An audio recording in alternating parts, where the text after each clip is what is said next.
Alors, c'est le petit moment politique. Le petit moment politique, ou même politique politicienne. Hein. C'est le petit moment. Alors, est-ce qu'il y aura une union de la gauche? Est-ce qu'il y aura une primaire? On est sur cette séquence-là, la séquence Popol, on pourrait l'appeler comme ça, par rapport au présidentiel. Donc, on en parle beaucoup sur ce live. Parfois, ça tourne un peu en rond. Parfois, j'en ai un peu marre. Je vous le cache pas. Mais là, il y a quand même un truc qui m'a intéressé. Un truc qui a titillé ma curiosité. C'est que Manuel Bompard appelle à une candidature commune de LFI, des écologistes et des communistes à la présidentielle 2027. Donc là, on est dans cette séquence-là. Voilà. Plusieurs observations. Déjà, il n'a pas parlé du PS. On sait très bien qu'il n'y aura pas d'union entre le PS et la France Insoumise. C'est clair et net. Mais du coup, il tente. Il tente ce truc-là d'aller un petit peu proposer une union qui aurait plus de sens qu'une union avec le PS. Une union, la fameuse union autour de la ligne de rupture. Donc une union où il y aurait LFI, mais aussi les écolos et aussi les communistes, parce qu'il estime que tout ce monde peut s'entendre. Et ça peut être le contour d'une union qui aurait du sens pour la présidentielle. Et je trouve, moi j'ai l'impression que quand même dans l'opinion publique, dans l'électorat de gauche, plutôt l'électorat pro-LFI, de toute façon l'électorat de gauche en France est plutôt pro-LFI, hein. Voilà, hein. C'est pour ça que ça soutient quand même assez massivement LFI, qu'on le veuille ou non, hein. Voilà, il y a des gens qui ne sont pas d'accord avec ça, mais ils se trompent.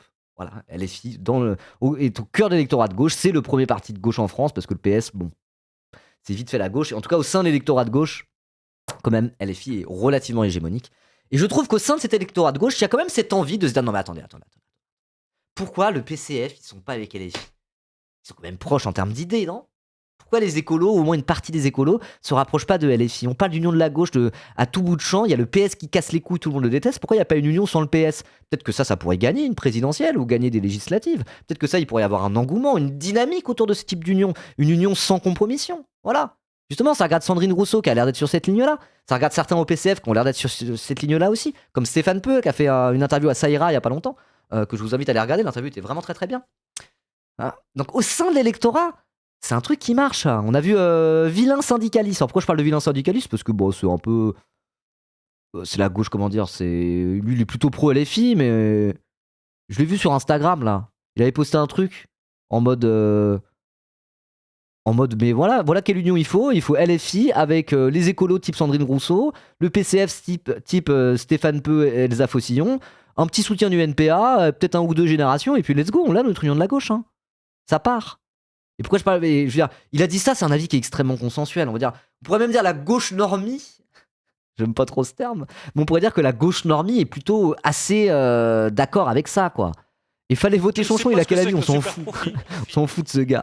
Je déteste ce compte Twitter, hein, vraiment. Mais bref, peu importe. Mais je veux dire, c'est un. Oui, voilà, vilain syndicaliste, il y a un côté, c'est la gauche raisonnable, quoi. On pourrait dire c'est un peu la gauche normie, mais je dis ça, j'ai pas envie d'être méprisant avec lui, vous voyez ce que je veux dire. Mais c'est une position qui en réalité est très consensuelle dans l'électorat de gauche, de se dire, mais voilà, le contour d'une union qui aurait du sens tombe sous le sens, quoi. Vous voyez?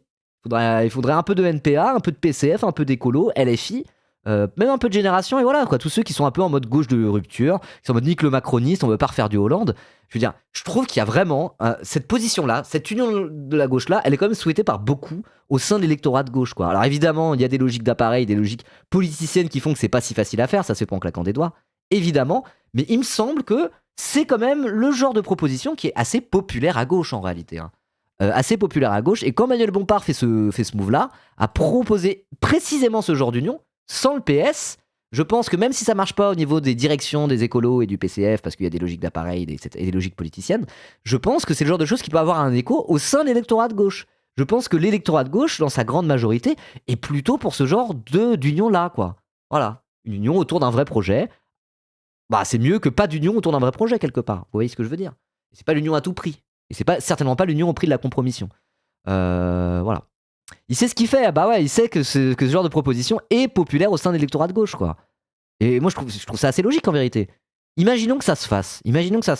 Qu'on ait une candidature LFI, écolo, PCF, appuyée par le NPA. Le NPA qui dirait bon voilà, on soutient de l'extérieur, nous on présente pas de candidat, on se dit let's go, si ça peut permettre de pas avoir l'extrême droite derrière, soutien critique. Franchement, ça serait un banger, vous imaginez? Ça serait peut-être à même de gagner une présidentielle, cette histoire. Mais il y a des logiques d'appareil, il y a des logiques de politiciennes qui font que ça risque de pas arriver en réalité. Mais je pense que c'est quand même assez consensuel de vouloir ça au sein de l'électorat de gauche. Je suis en train de me répéter. Vous m'avez tout à fait compris. Peut-être qu'on pourra faire un petit sondage. Voilà. Petit sondage. On va commencer comme ça. 1 minute. Ce genre d'union, banger, bof, Et LFI doit partir seul face aux traîtres. LFI doit partir seul, 5 points d'exclamation. Vous avez 1 minute pour voter. 1 minute suffira amplement. Moi, je vote pas, je vous influence pas. LFI doit partir seul. Oui, je parle du NPA-A, pardon. Je parle du NPA-A, tout à fait. Oui, mais Ruben dans la sauce, c'était dès le début du NFP, candidature unie sur un programme de rupture. Et regarde où on en est. Mais le NFP, c'est différent, c'est un accord législatif. Hein. Les législatives et les présidentielles, c'est très différent parce que bah voilà, tu fais une union au présidentiel, t'as un candidat, point à la ligne. Tu dois choisir de quel parti il va. Sur des législatives, tu peux dire bon bah telle circonscription ira aux écolos, telle circonscription ira au PCF. Mais oui, en tout cas, il y a un truc où t'as raison, c'est que le NFP à la base, il y avait écrit programme de rupture. Et le truc ne nous trahissait pas. Et c'est pour ça que ce truc-là, bah, le PS semble avoir totalement trahi le mandat sur lequel il a été élu à travers le programme du NFP, qui, pas pour tout le monde. Il n'y a pas que le cœur battant de la gauche qui a voté NFP. Il y a aussi des gens un peu de centre-gauche qui ont voté NFP en mode, bon, bah, pour faire barrage à l'extrême droite, vous voyez. Mais je veux dire, les gens qui sont vraiment de gauche, entre guillemets, ça voulait dire quelque chose pour eux, le NFP. Et c'est que le fait que l'union se fasse autour d'un programme de rupture, c'était les mots qui étaient utilisés, ça voulait dire quelque chose pour l'électorat de gauche. Et le PS semble avoir trahi le mandat qui leur avait été donné, quoi. Vous voyez, donc ouais. La plupart des gens sont quand même, bon, à prendre avec des pincettes, hein, c'est un sondage chat, mais j'ai l'impression que, bon, on a quand même principalement des gens de gauche dans le chat, j'ai quand même l'impression qu'autour des personnes de gauche dans ce pays, et vraiment de gauche, on parle pas des centristes qui ont pu voter Macron en 2017, et qui ont une sensibilité un peu de centre-gauche, et qui du coup ont pu voter NFP, voire même Mélenchon en 2022, là je parle des gens qui sont vraiment de gauche, quoi. Voilà. L'électorat de gauche au sens propre, ont l'air d'être plutôt, sur le papier, chaud pour ce genre d'alliance. Effectivement, bah, c'est un peu mon cas, La question c'est, pas une question, c'est plutôt... Ouais, mais c'est pas toi qui décide. Parce que c'est de la politique et c'est compliqué et encore une fois, il y a des logiques d'appareil. Donc bon, je vous propose de lire ça et puis on verra. Et ensuite, on lira la deuxième partie sur comment ces fameux unitaires de gauche sont proches du chaos technique titre l'humanité et comment tout ça, voilà, en fait, participe à un même mouvement que ce move de Manuel Bompard qui appelle à une forme d'union maintenant que les unionistes ont été quasiment mis hors jeu parce que personne ne veut faire leur primaire de merde, quoi. Voilà, en gros. Ok, c'est parti. Le coordinateur de la France insoumise aimerait que le candidat de cette nouvelle alliance populaire à gauche soit désigné avant l'été. Jean-Luc Mélenchon dispose indéniablement de tous les atouts, a estimé Manuel Bompard. Bah oui. Et c'est pour ça qu'en fait, il y a un moment donné où je pense que du point de vue de la direction, en tout cas des écolos et du PCF, ils vont se dire mais si c'est ça, ça veut dire s'effacer derrière Jean-Luc Mélenchon, et Jean-Luc Mélenchon, de toute façon, il pourra pas gagner au second tour. Donc à partir de là, ça va être un peu compliqué, mais ça coûte à rien de le demander. Et puis vous voyez, la formulation, c'est Jean-Luc Mélenchon dispose indéniablement de tous les atouts. Mais après, on est ouvert à tout. Donc à voir, quoi. Est-ce qu'on peut poster le lien pour la pétition contre la loi Yadan? Oui, vous pouvez le poster, il n'y a aucun souci. D'ailleurs, regardez, hop là, je l'ai mis là juste après. Non à la loi Yadan. Justement parce que on avait parlé de Rima Hassan, de la criminalisation des voix pro-palestiniennes, etc., etc. Donc je vais en profiter pour, sur cette séquence, parler de la loi Yadan et d'appeler à signer la pétition. Mais tu peux la mettre d'ores et déjà dans le chat, il n'y a aucun souci, évidemment. Manuel Bompard, le coordinateur de LFI, la France islamiste, la France insoumise, a lancé jeudi 2 avril un appel aux écologistes et aux communistes pour une candidature commune à l'élection présidentielle, dans une interview au Parisien. C'est pour ça que j'aurais préféré lire l'article du Parisien à la base, mais peu importe. Nous proposons à ceux qui sont restés fidèles au programme du NFP, donc l'alliance à gauche pour les législatives de 2024, de constituer une nouvelle alliance populaire. Faisons de notre candidature à l'élection présidentielle une candidature commune, a déclaré Manuel Bompard. Bah oui, ça paraît un peu logique. Il y avait le NFP, il y avait un cadre commun autour d'une ligne commune avec tous ces partis-là. Et le NFP a quand même été victorieux, ne l'oublions pas, en 2024. Ça a marché, le NFP.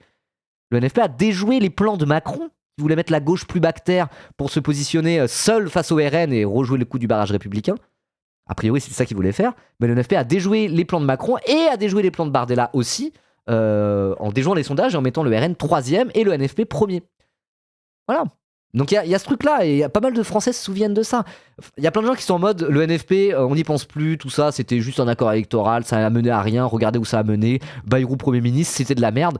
Moi, je suis vraiment pas d'accord avec ça. Souvenons-nous de l'ambiance qu'il y avait au moment du NFP. Souvenons-vous de moments que ça a été. Pour moi, il s'est passé un truc au moment du NFP. Il s'est passé un truc, c'était face à la possibilité très concrète que Bardella devienne Premier ministre, ce qui aurait été un cataclysme, vous voyez, il s'est passé un truc. Il y a eu cet accord électoral du NFP, mais il y a aussi eu tout un tas de gens qui sont en mode genre, oh là là, faut que je me bouge le cul, que je prenne la parole, que j'aille militer, que j'aille faire du porte-à-porte. Dans la société civile, entre guillemets, il s'est passé un truc. Les syndicats, les milieux associatifs qui sont joints à ce mouvement-là. Pour moi, il s'est passé quelque chose. N'oublions pas ce qui s'est passé pendant le NFP. Il y a plein de gens, voilà, on s'est tous mis en marche. Il y a vraiment eu ce côté-là. Et donc justement, jouer sur ce truc de restons fidèles à ce qu'a été le NFP, parce que le NFP, ça voulait pas rien dire. Il s'est passé quelque chose et ça a fonctionné. Je pense que c'est un bon angle. Je pense que c'est vraiment un bon angle et moi, je suis tout à fait d'accord avec ça. Voilà.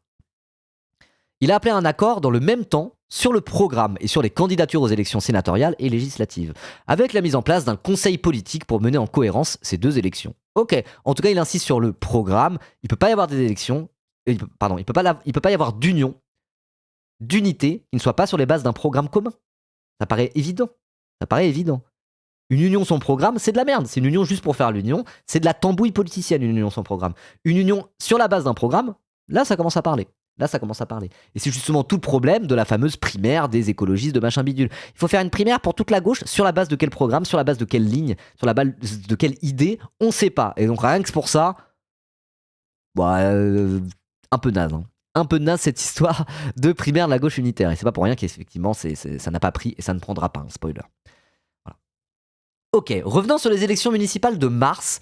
Manuel Bompard a listé les accords victorieux avec les communistes et regretté que la secrétaire nationale des écologistes Marine Tondelier ait alors fait, je cite, le choix d'un accord privilégié avec le Parti socialiste.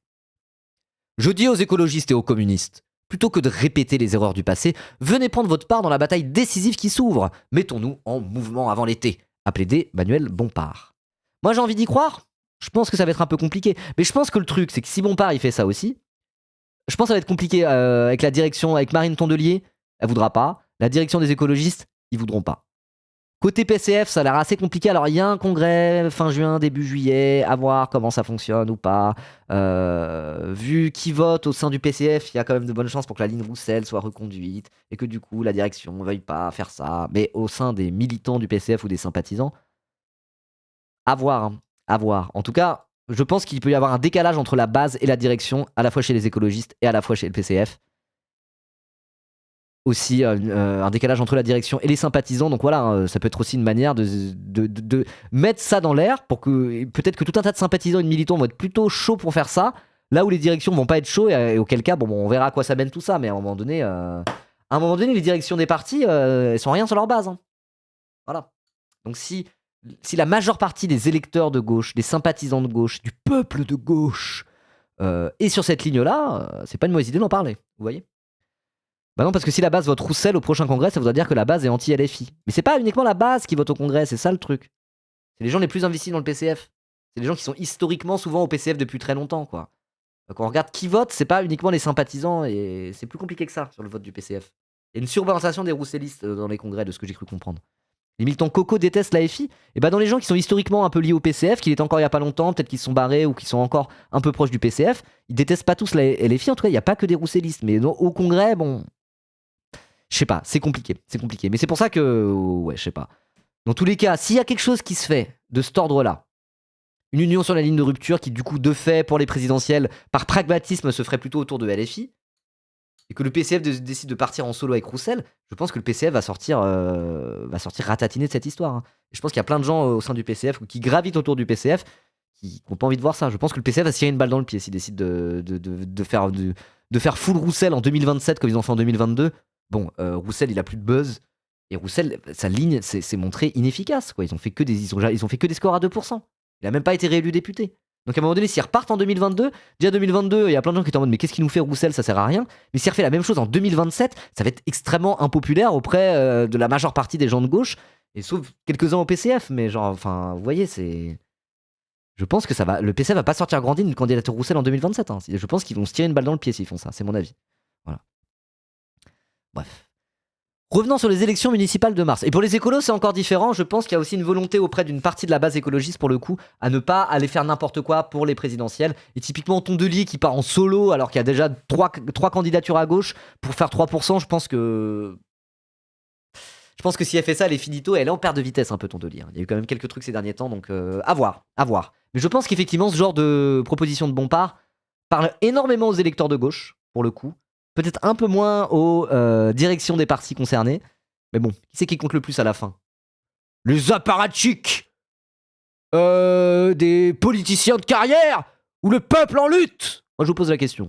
Et moi, j'ai déjà ma réponse. Mais bon, on parle de politique électoraliste, donc en vrai, à long terme, peut-être que le peuple en lutte compte plus. Mais sur la base d'un accord électoral pour la présidentielle, les logiques d'appareil et les directions des partis, hélas, pèse peut-être un peu plus. Donc on verra sur le long terme vers quoi tout ça mène. Mais en tout cas, il me semble qu'il y a quand même une envie de ce genre d'union au sein de la gauche française. Et même si ça se fait pas en 2027, il y a un moment donné, peut-être que ça finira par se faire bon gré mal gré, quoi. À voir.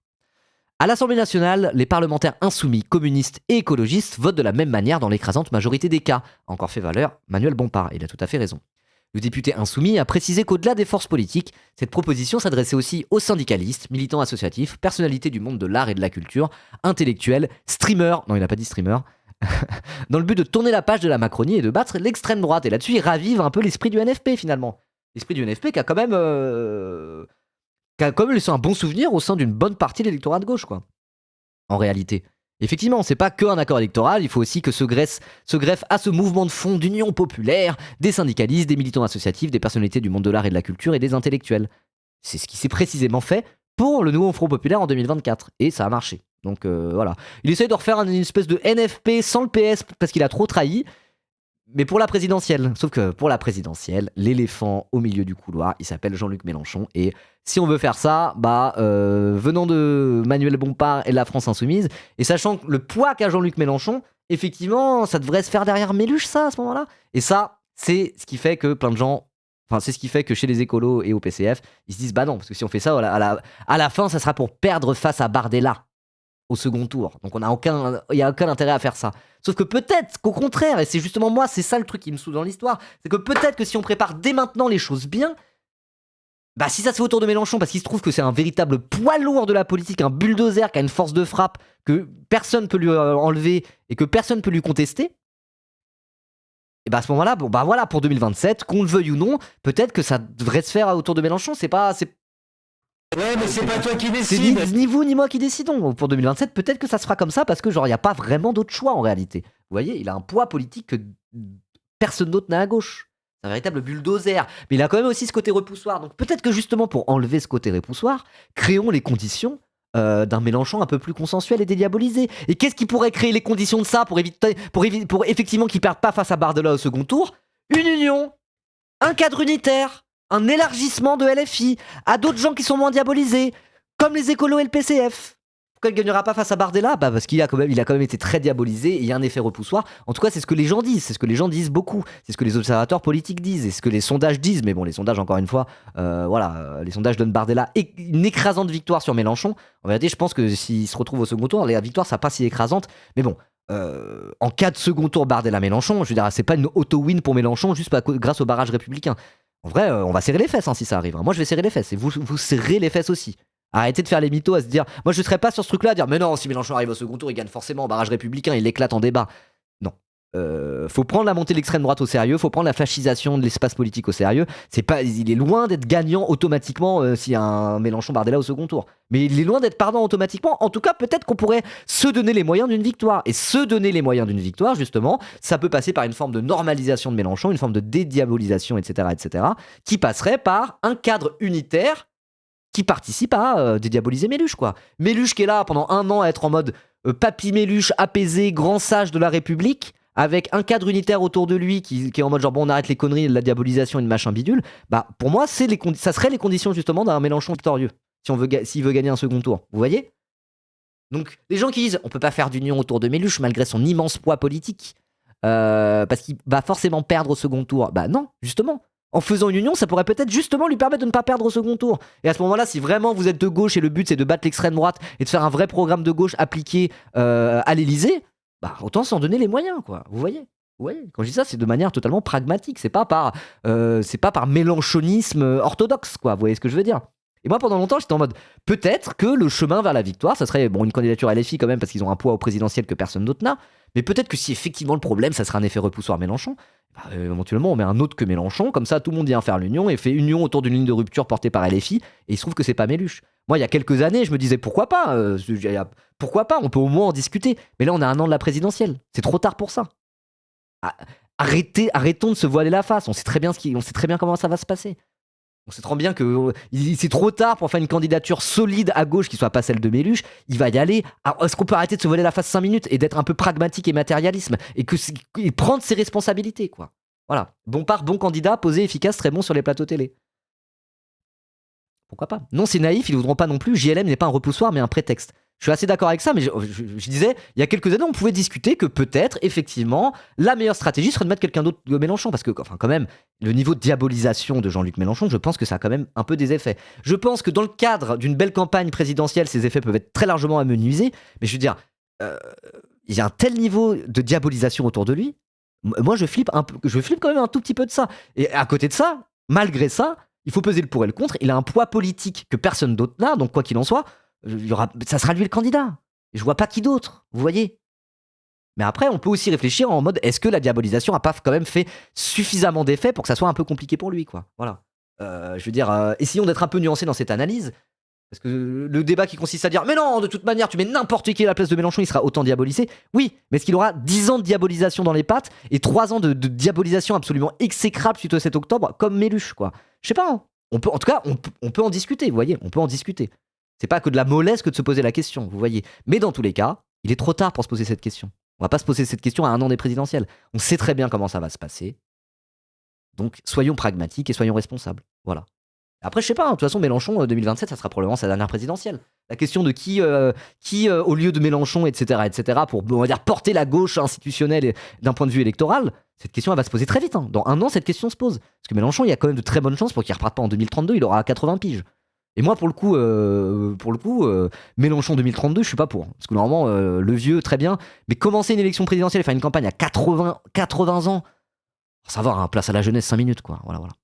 Je disais, c'est Cline Klemovic, Massier qui diabolisent Mélenchon et qui font genre, ils les arrêteraient avec Bompard ou autre. Mais ils diabolisent pas Mélenchon non plus à ce point-là, ils ont des reproches à faire.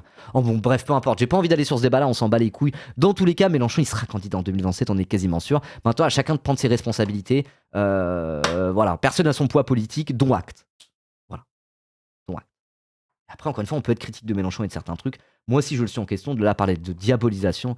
Voilà. Remets-toi en question, camarade. Ah, ça m'énerve quand vous dites ça.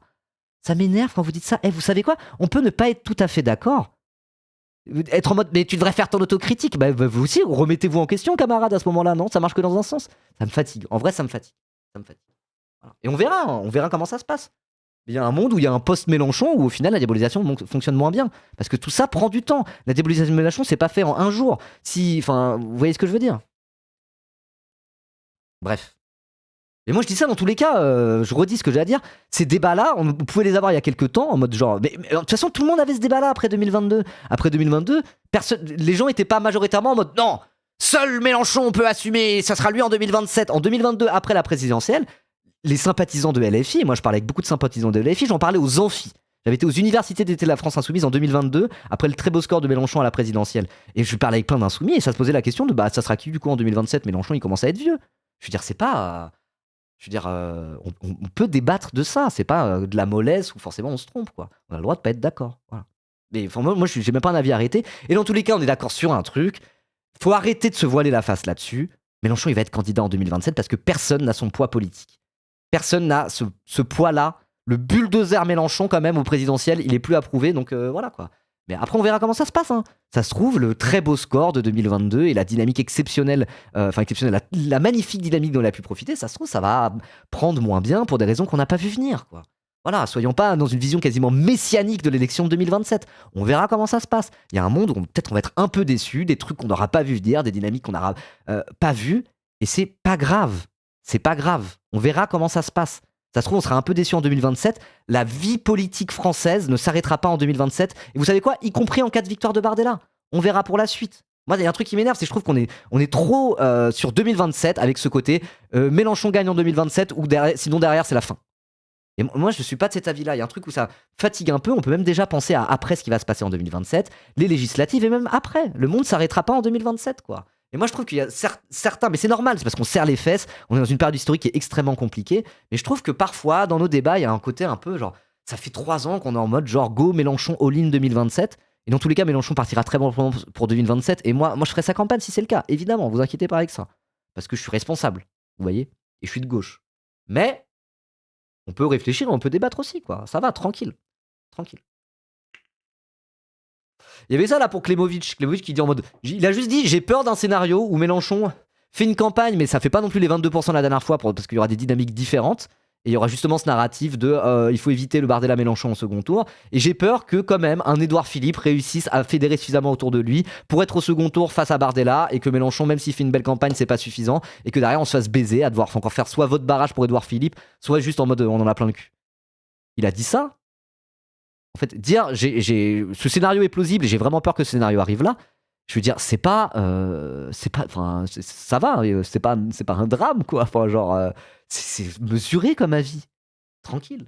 Bah oui, mais on fait quoi? On reste dans la peur. Mais il a juste dit ça. Il a pas dit du coup. Il a juste dit, moi, c'est un scénario que je redoute. Et moi, c'est un scénario que je redoute aussi. Mais du coup, moi, je fais quoi? Moi, je vous dis, si Mélenchon officialise sa candidature, il est sur la ligne de départ, là, quand les 500 signatures c'est terminé, qu'on est officiellement en campagne, moi, ce que je vais faire, je vais être en mode voter Jean-Luc Mélenchon. C'est ce que je vais dire. Mais parce que, enfin, c'est évident, je pourrais avancer masqué à moitié menti en disant gna, gna, gna. Ça fait même pas de moi un militant insoumis, ça fait de moi un homme de gauche avec un semblant de responsabilité dans la période. Mais à côté de ça, une fois que j'ai dit ça, moi, je suis assez d'accord avec le constat qu'il a fait, c'est un scénario que je redoute aussi. Mais je dis pas que c'est le plus plausible, mais c'est un scénario que je redoute. J'ai le droit de dire qu'il y a des scénarios que je redoute éventuellement? Ça veut dire que je vais rien faire et rester à pleurer dans mon coin? Non! Je peux dire ça tout en à côté, étant combatif et étant d'accord avec vous, et dans le cadre de la campagne, on sera ensemble. Vous voyez ce que je veux dire? Oui, mais s'il redoute ce scénario, pourquoi il essaye pas de le contrer? Mais qui vous dit qu'il essaye pas de le contrer? Comment vous tirez cette conclusion-là directement? Vous voyez? C'est ça que je me dis, moi. On verra, on verra. On verra. Ce scénario se base sur une alliance de la droite au premier tour, c'est carrément surréaliste. Non, pas forcément. Pas forcément une alliance de la droite. Il y aura un mécanique de vote utile. S'il y a 5 candidats à droite, il y en a plein qui vont faire 2-3%, et il y en a un qui va prendre tout le vote utile. Parce que c'est comme ça qu'on vote depuis 2007 en France. Depuis le traumatisme de Jean-Marie Le Pen au second tour en 2002. Et c'est exactement ce qui s'est passé. C'est exactement ce qui s'est passé pour 2022. En 2022, il y a eu plusieurs candidats. Au final, il y a eu 3 candidats qui ont émergé par mécanique de vote utile. C'est ce qu'il a dit du retrait de candidature. Mais même sans retrait de candidature, par le vote utile, c'est un scénario qui est plausible. C'est un scénario qui est plausible. Voilà, c'est tout. Et on peut avoir des désaccords, mais je trouve qu'il y en a, vous en faites des maxitones par rapport à Klemovic, comme s'il passait son temps à chier sur Jean-Luc Mélenchon, quoi. Ça va. Moi, je trouve que là-dessus, il y en a, vous êtes des forceurs. Après, c'est peut-être les fans de la Pas du Team. Pas du Team que j'aime beaucoup et qu'on salue, évidemment.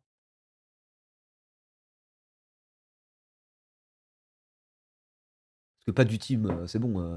Ils font 7 vidéos avec Klemovic sur la miniature. Ils font aussi un peu ça parce que ça fait cliquer. Et derrière, ils ont un discours intéressant, donc tranquille. Mais il y a aussi un peu cette strate-là. Ça va, on est tous des créateurs de contenu. Moi, pareil, hein, j'essaie de faire des sujets qui font cliquer, quoi. Bref. Mais moi, je dis ça, moi, j'aime bien la Pas du Team. Hein. J'aime beaucoup la Pas du Team. Hein. Pas du, y a aucun souci avec lui, quoi. Je trouve qu'il y en a, je sais pas. Le truc, parce que je vois des gens vraiment dire il fait campagne pour le PS, Klemovic, c'est évident que c'est un mec du PS. Vous êtes des forceurs, vraiment, vous êtes des maxeurs, hein. Vraiment. Voilà, c'est tout. Mais une fois que j'ai dit ça, tranquille. Hein. Tranquille. Hein.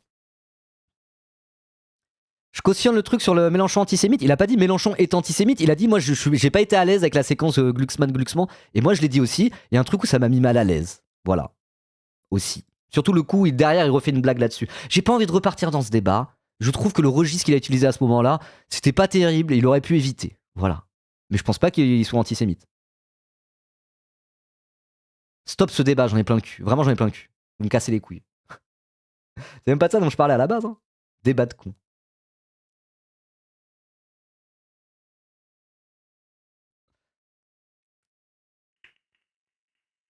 On continue ou pas?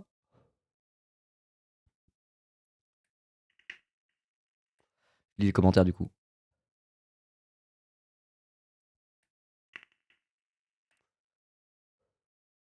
Oui, je n'ai pas sur une ligne PS, c'est sur une ligne ELV Génération. Ouais, à la limite. Mais il est surtout sur une ligne, je suis un journaliste.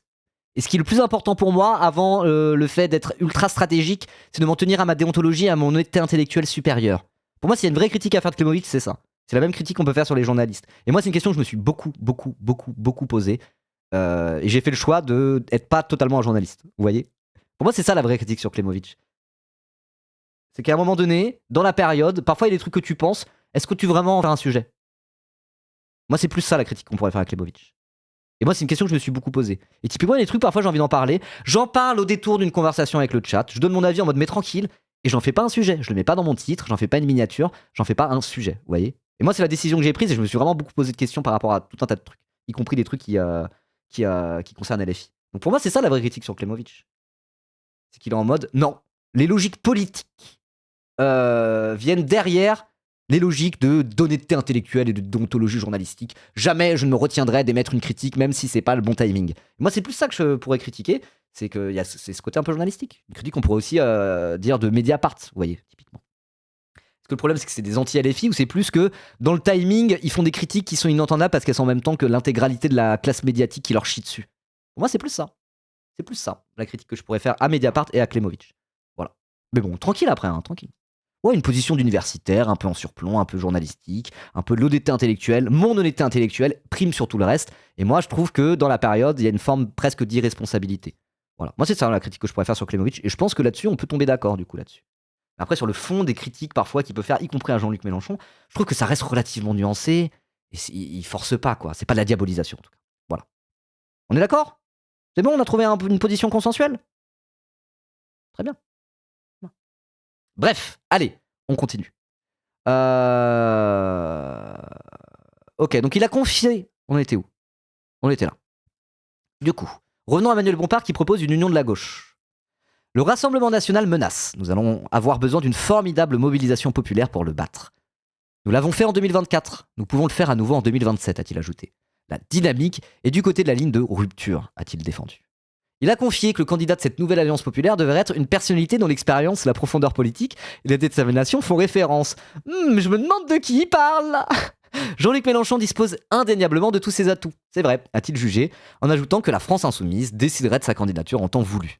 Il a toutefois estimé possible que ce candidat soit désigné avant l'été. D'accord. Mais en vrai, là-dessus, genre encore une fois, il y a un truc de l'ordre du secret de Polichinelle, de l'ordre de c'est bon, tout le monde sait. Tout le monde sait. je dis pas ça par rapport aux racistes qui disent ça en mode dog whistle raciste. Mais je veux dire, oui, bon bah oui, normalement ça va. Est-ce qu'on peut arrêter de se mentir à nous-mêmes et de faire semblant? Ça va. Qui d'autre en réalité? Et moi je connais même des gens, je vous dirais pas qui, je connais des gens qui sont encore encartés au PCF, mais qui sont en mode Roussel, je peux pas le blairer. J'en ai plein de cul, mais ils sont encartés au PCF depuis 15 ans, ils continuent un peu à militer à l'échelle locale avec des camarades à eux, etc. Et qui sont en mode, moi de base, Mélenchon il me saoule. Mais je veux dire, à un moment donné, rendons-nous à l'évidence, quand t'es de gauche, qu'est-ce que tu veux faire à part Mélenchon 2027 dans le cadre précis des présidentielles en 2027? Moi je connais des gens encore encartés au PCF qui m'ont dit ça. Et de base, ils sont même pas fans de Mélenchon. Mais ils sont en mode, bon, à un an de la présidentielle, de toute façon, qu'est-ce que tu veux faire d'autre? Qu'est-ce que tu veux faire d'autre? Et bah oui. Oui. La plupart des gens se disent ça. Et pourtant, dans les médias, non, on tourne autour du pot. Ça va, j'en ai marre. Vraiment, j'en ai marre. Donc oui, voilà, il tourne encore un tout petit peu autour du pot, Manuel Bompard, mais pas tellement. Bon bah ok. Très bien. Mais pour le coup, voilà, ça c'est des questions qu'on va se reposer très très fort pour le coup après 2027. Parce que pour le coup, si dès septembre 2027, c'est en mode genre allez go Mélenchon 2032, cette fois-ci ça sera la bonne. Moi je vais être en mode oh, ça va, on peut discuter un peu au moins. Moi à ce moment-là, je serais en mode genre oh, discutons déjà. Voilà. Mais oui, là, dans tous les cas, il est trop tard, effectivement. L'avenir de cet appel de Manuel Bompard reste incertain. Alors que d'aucuns défendent l'idée d'une primaire de la gauche non mélenchoniste, dont le premier secrétaire du Parti socialiste Olivier Faure, malgré l'opposition d'autres cadres socialistes, on en parle juste après, Marine Tondelier défend également ce processus de primaire pour la désignation d'un candidat commun de la gauche pour 2027. Sur la base de quel programme? On ne sait pas, et c'est pour ça que c'est foireux. On va en parler. Jeudi, elle a déclaré que les écologistes ne se rangeront derrière un candidat autre qu'écologiste que dans le cadre d'une primaire. Et là, elle joue un jeu dangereux, hein. Elle joue un jeu dangereux, Marine Tondelier. Soit elle va se faire mentir elle-même, soit elle va se retrouver à partir en solo et faire 3% et vraiment et enterrer sa carrière politique. Je trouve qu'elle joue un jeu un peu dangereux. Quand t'as appelé à l'union en permanence, mettre sur la table la possibilité de rajouter une autre candidature à des candidatures préexistantes et qui correspond à des lignes politiques bien identifiées, LFI d'un côté, le PS de l'autre, et à un moment donné, Madame Union, ça va être inentendable, à raison tout ça, quoi. Voilà, donc moi j'en appelle à ma mutu sur Twitter, Marine Tondelier. Marine, un peu de responsabilité. Moi j'ai un peu confiance en ton mépris farouche contre l'extrême droite en réalité. Je pense que c'est pas du chiquet. Donc un peu de responsabilité, Madame Tondelier, s'il vous plaît. Voilà. Bon, du coup, en parlant de Tondelier et la primaire, on va lire l'article rapidement, peut-être pas en entier. Oh, il est long, j'avais pas vu qu'il était long comme ça. On va compléter avec justement pourquoi il fait ce move à ce moment-là, Manuel Bompard. Il le fait très probablement parce que cette idée de primaire de la gauche, elle est totalement tombée à l'eau. Ça ne fonctionnera pas, ça ne fonctionne d'ores et déjà plus. C'est mort, hein. C'est mort. Vous voyez c'est mort. Et donc c'est pour ça, bon bah voilà, du coup les unionistes, Si vous voulez être unioniste, choisissez le choix de l'union. Mais avec qui? Avec le PS qui a trahi l'esprit du NFP? Ou avec ceux qui portent la El Famoso ligne de rupture sur leurs épaules depuis 10 ans? Vous choisissez. Donc, la primaire de la gauche unitaire, proche du chaos technique, titre L'Humanité, un article de Rachel Gara-Valcarcel. Le PS ne semble plus très loin de se retirer de l'initiative engagée en juillet 2025 par Lucie Castet. Or, sans les socialistes, ce Front populaire 2027 risque de perdre son peu de crédibilité politique et organisationnelle. Le pronostic vital de la primaire présidentielle de la gauche unitaire, prévu le 11 octobre, est gravement engagé. C'est marrant, hein, c'est marrant parce que c'est en mode genre, bon, on peut pas dire c'est mort, mais les formules utilisées, proche du chaos technique, le bilan vital est gravement engagé. C'est vraiment une manière, voilà, c'est une journaliste qui parle et qui est en mode, bon, je peux pas dire c'est mort et enterré. Du coup, je suis obligé d'utiliser des formules un peu détournées, mais les formules sont assez peu détournées en vérité. Hein. C'est une façon de dire, c'est dead. Le processus visant un candidat commun, à défaut d'être unique, de la gauche en 2027, initié le 2 juillet 2025 avec l'appel de Bagneux de Lucie Castet, l'ancienne candidate de Matignon du Nouveau Front Populaire, semble tout près d'être lâché par le PS. Depuis la fin des élections municipales, où le PS s'est plus distingué par ses divisions sur les alliances avec la France Insoumise que par ses résultats médiocres, la direction du parti, jusque-là favorable à la primaire, se retrouve mise en minorité. Boris Vallaud, président du groupe socialiste à l'Assemblée. Merci, hey Thibaut, merci beaucoup pour le raid, let's go. Je te fais un petit shout-out, même si je crois que tu m'as déjà raid et je crois que j'ai pas été voir, je suis pas tombé sur tes lives depuis. Mais hey Thibaut, ça fait penser à Hey Ribo, c'est cool. Ah non, je te suis déjà, mais je suis jamais tombé sur tes lives. Je suis désolé, je regarde peu Twitch, mais allez follow Hey Thibaut. C'est un bon. Je pense. Je crois que t'es un bon. On m'avait dit si, c'est un bon. Donc allez-y, allez le follow. N'hésitez pas à lâcher votre petit follow, allez en shout-out là-haut, vous cliquez sur le cœur et c'est bon. J'en étais où? Oui, jusque-là favorable à la primaire se retrouve mise en minorité.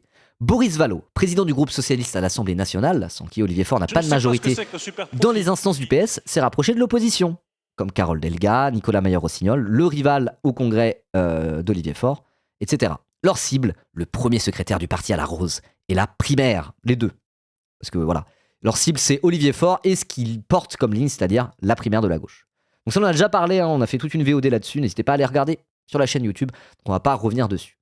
Seulement, sans le parti socialiste, les écologistes, Génération, Debout, donc le parti de François Ruffin, et l'après, le parti de Clémentine Autain, Alexis Corbière, etc., peuvent-ils vraiment organiser une primaire qui ambitionne de réunir 2 millions de votants dans des bureaux de vote tant virtuels que physiques, l'objectif étant de 1 bureau de vote par canton.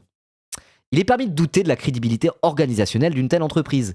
Politiquement aussi, alors que la primaire justifierait son sobriquet de petite primaire, organisée par 4 partis pour la plupart modestes et qui siègent dans le même groupe à l'Assemblée nationale. C'est ce que j'allais dire, effectivement. Mais bon, de toute façon, Rachel Gara-Valcarcel connaît extrêmement bien ces sujets. Donc bon, elle l'a précisé, évidemment. Effectivement, tout ça, c'est le groupe et les écologistes. Hein. C'est l'intégralité des composants du groupe écolo à l'Assemblée, c'est ça. C'est écologiste, Génération, le micro-parti de François Ruffin et le tout petit parti l'après. Voilà. Donc ce serait une primaire du groupe écologiste, qui n'est pas le plus gros groupe à l'Assemblée. Ça n'a aucun sens. Ou à ce moment-là, faites une primaire écolo, j'en sais rien. Ça serait comme faire une primaire écolo. Mais donc du coup, ça entérinerait le fait qu'il y aurait une candidature à la Yannick Jadot. Peut-être plus ou moins à gauche, plus ou moins à droite. Mais bon. Ça rappelle les mauvais souvenirs de 2022, quoi. Hein. Aïe. Bruno Le Maire, pourquoi ça parle de Bruno Le Maire? Ah non, c'est quoi l'alerte? L'alerte de sub, oui, c'est Bruno Le Maire. Je ne sais pas ce que c'est qu'un super profit. Alors pour ceux qui ne savent pas, j'étais youtubeur avant d'être streamer, et la vidéo qui m'a fait percer sur YouTube à l'époque, c'était une vidéo portrait de Bruno Le Maire, et pour parler à travers de la figure de Bruno Le Maire, de la médiocrité de nos élites, et à quel point leur ambition les rendait au final médiocres. Voilà. Merci Sharky pour le prime du coup, merci beaucoup. Donc pendant très longtemps, c'était un peu ma mascotte, Bruno Le Maire. Ça l'est encore un tout petit peu, mais moins qu'avant quand même. Voilà. Allez, on continue. Du coup, les difficultés du Front Populaire 2027, le nom de l'organisation lancée par Lucie Castet, ne sont pas nouvelles. Depuis le début, la pertinence d'une primaire dont ne veulent ni Jean-Luc Mélenchon ni Raphaël Glucksmann, les deux candidats aujourd'hui les plus hauts dans les sondages, parmi les candidats de gauche au sens large, est discutée. Jamais très loin en coulisses, le PCF n'a néanmoins à ce jour pas été séduit par l'initiative et son Conseil national a encore dit la semaine dernière sa préférence pour une candidature communiste au premier tour de la présidentielle. Donc le Conseil national il est quand même très largement rousselliste au sein du PCF, mais c'est Zarbi parce qu'à côté de ça le président du groupe parlementaire au PCF, Stéphane Peu, bah lui, il est pas sur la ligne rousselliste, au contraire, il est sur une ligne plutôt unioniste. Et d'ailleurs, Stéphane Peu ainsi que Elsa Faucillon, la députée de 92, c'est Gennevilliers, je crois, je sais plus. Ils faisaient partie de la plateforme en opposition à Fabien Roussel au Congrès où Fabien Roussel est devenu premier secrétaire du PCF. Tu avais plusieurs plateformes, tu avais la plateforme rousselliste en mode il faut rendre ses lettres de noblesse au PCF, repartir de manière offensive, rendre sa grandeur à ce grand parti communiste. Et notamment en faisant des candidatures systématiques. Et la première candidature full PCF unique, c'était pas la Roussel à la présidentielle, c'était Yann Brossa à l'époque, pour les municipales, je crois, ou pour je sais plus quoi. Et Yann Brossa, c'est la première personnalité PCF qui a justement incarné et personnifié cette nouvelle ligne Roussel, du coup, à l'époque, où ça envoyait directement des candidats PCF. Et en vrai, bon, cette ligne s'entendait à peu près jusqu'à la présidentielle 2027 et toute la campagne de Roussel qui a été fortement critiquée à gauche et qui a fait 2% surtout. Voilà. Prochain congrès cet été, ciao Roussel. C'est pas dit, hein. C'est pas dit. Quand tu regardes qui vote au congrès, voilà. Mais ça, je vais me renseigner un peu plus, etc. On en reparlera. Vous inquiétez pas. En tout cas, oui, effectivement, le PCF n'est pas dans cette primaire. On en a déjà parlé. Est-ce qu'on va tout lire? On va peut-être pas lire tout l'article parce que j'ai déjà parlé de ça il y a pas longtemps. Et c'était pour compléter l'article précédent. Mais on va peut-être pas tout lire. Hein. La solidité du PS est de plus sujette à caution. Olivier Faure a promis lors du dernier congrès qu'il a remporté de justesse une consultation des adhérents. Oh, j'ai la flemme de repartir là-dedans, on en a déjà parlé. C'est assez technique. Ouais, plusieurs des lieutenants d'Olivier Faure sont aussi sortis dans les médias pour amorcer un virage. Ok, donc en mode... même Olivier Faure, au final, il est plus si sûr que ça de vouloir une primaire, la primaire de Tondelier, quoi. De plus, la consultation promise pourrait n'être organisée qu'en septembre, pour une primaire en octobre. Le non-choix, c'est aussi un choix, cingle Cyrielle Châtelain, la présidente des députés écologistes. Donc Cyrielle Châtelain, elle est en mode... le PS est fort, on sait que vous ferez pas notre primaire. Moi, je me pose la question de Cyrielle Châtelain. Cyrielle Châtelain, elle est sur une ligne, bah, c'est la pote de Tondelier. Mais il y a plein de disaster cases de Tondelier où Cyrielle Châtelain est limite venu rattraper les pots cassés derrière. Moi, j'ai un petit peu plus de sympathie ou de confiance, je sais pas exactement, envers Cyrielle Châtelain. Je me demande si, par une forme de responsabilité politique, elle pourrait pas, je sais pas, être sur une ligne qui est pas tout à fait celle de Tondelier, quoi. Elle a l'air un peu plus blasée. Ouais, elle a un côté un peu blasé qui me fait presque lui donner un peu confiance. Et Tondelier, surtout, on voit qu'elle a de l'ambition parce que c'est un immense personnage médiatique. Ça l'a été, vous voyez. Il y a ce côté où c'est un personnage médiatique, elle a une approche de la politique qui est très personnifiée et qui est très médiatique, quoi. Depuis qu'elle a lancé son truc de une autre marine est possible et ça serait moi, lol, est-ce que je pourrais pas être présidente? Et que là, qu'elle fait la girl boss en mode genre, bah ouais, je vais être enceinte jusqu'aux yeux, mais je ferai quand même la campagne. Elle s'est pris pour la policière dans Fargo, là. Bah, la policière dans Fargo, le personnage est exceptionnel, hein. J'adore ce personnage, hein. C'est vraiment la girl boss. Alors, pour ceux qui connaissent pas, Fargo, c'est un film des frères Cohen et t'as une policière qui est vraiment enceinte de 8 mois. Elle fait toute une enquête de police de zinzin pendant que son mec, c'est un espèce d'homme au foyer qui est tout mignon, un peu nulos. Et elle est en mode genre, oh bah t'inquiète. C'est vraiment elle qui porte la culotte dans leur couple, avec son mari un peu tout nul, mais mignon quand même, et sympa, et ils s'aiment et tout, quoi. Et c'est vraiment la girl boss qui fait une enquête de zinzin avec des criminels, alors qu'elle est enceinte jusqu'aux yeux, et c'est le seul personnage du film qui est normal et sympathique. Et il se trouve que c'est une femme enceinte de 8 mois, quoi. Tous les autres, c'est à moitié des débiles, pris dans leur hubris et leur ego, qui font des manigances et des trucs nuls. Et elle, vraiment, elle donne une leçon de juste d'être normale à tout le monde, alors que c'est une femme enceinte. Il est trop bien ce film, moi j'adore ce film, et le personnage de la policière dans Fargo, exceptionnel, quoi. Vraiment trop bien. De toute façon, j'adore les frères Cohen. Et du coup, elle est un peu dans cet arc-là, Tondelier. Donc, il y a un côté très médiatique, très personnifié. Et je pense que c'est ça qu'il est en train de la perdre, on va dire, Tondelier. Pour le coup, Cyrielle Châtelain n'est pas dans ce modèle-là. Donc, à voir. Peut-être que Tondelier va commencer à creuser sa propre tombe politique. Elle est en perte de vitesse quand même. Critiquée, y compris en interne. Je sais pas ce que Cyrielle Châtelain pourrait faire là-dessus.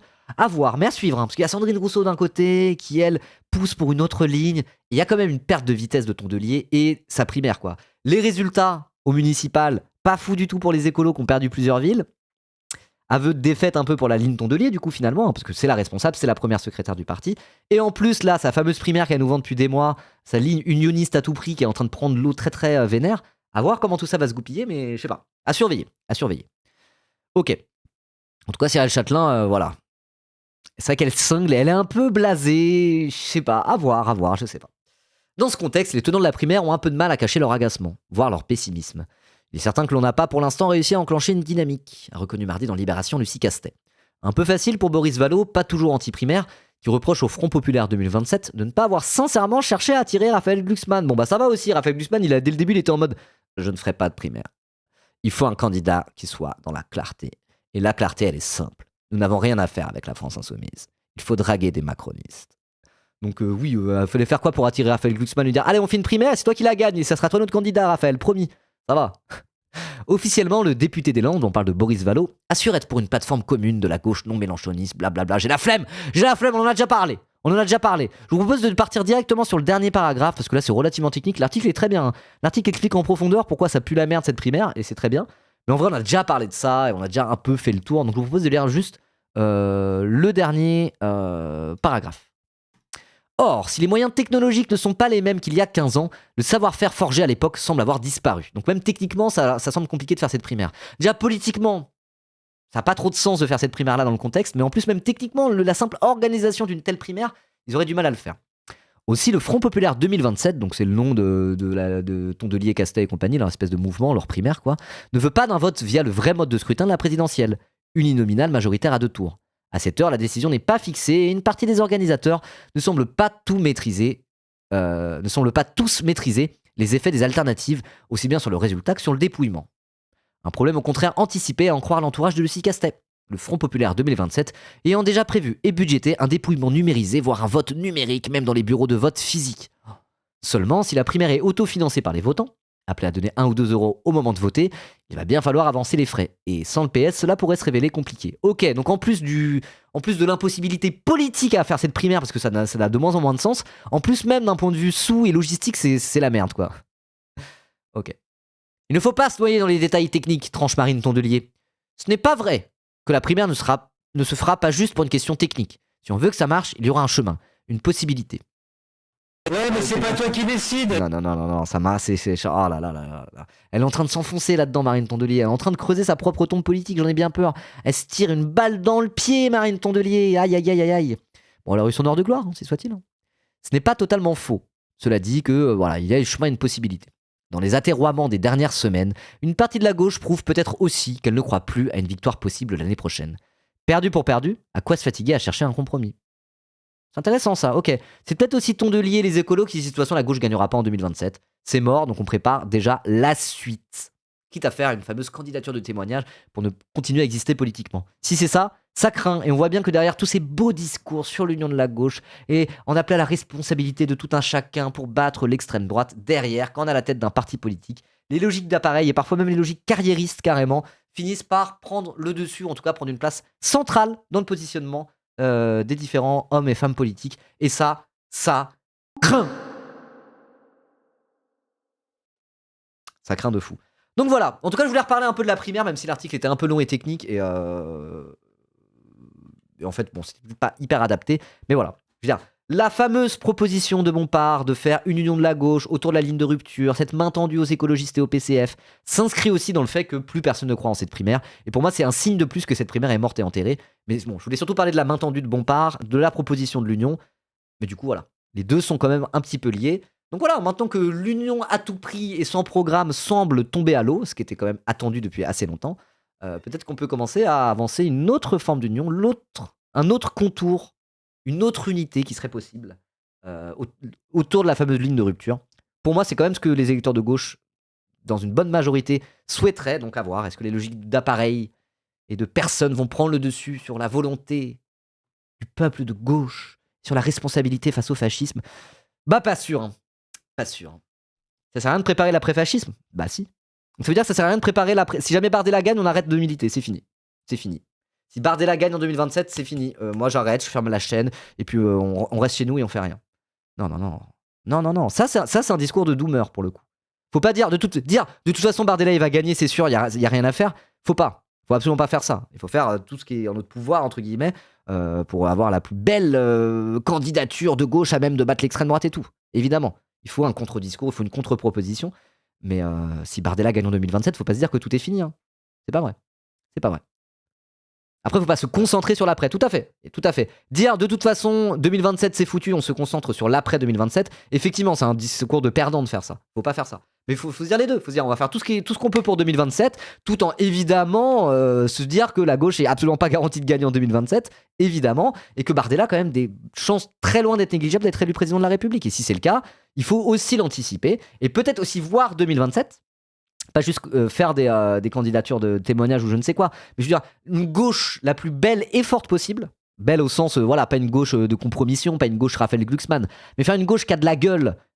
Et que cette gauche qui a de la gueule soit la plus forte possible, par exemple, en faisant un score pas dégueulasse au second tour, même en cas de défaite, et ben ça permettrait de préparer des législatives derrière qui font qu'on a une gauche combative la plus puissante possible dans nos institutions et qui met Bardella en minorité, typiquement, et même préparer aussi toute la période 2027-2032 où peut-être qu'on sera sous Jordan Bardella et que ça sera à la gauche de rupture, la vraie gauche, de prendre le leadership de l'opposition sous Bardella, quoi. Et je veux dire, faire la plus belle candidature possible pour 2027, même si on perd à la fin, ça aura peut-être semé les graines d'un post-Bardella tenable. Vous voyez, on peut aussi voir les choses comme ça. Donc dans tous les cas, la conclusion est la même. Il faut une vraie candidature de gauche musclée, combative, de rupture, qui fasse de son mieux pour 2027. Dans tous les cas, peu importe que ça soit dans l'objectif de battre Bardella ou même de voir ça sur le long terme, ça reste la clé. Et là-dessus, je pense qu'on est tous d'accord pour se dire ça.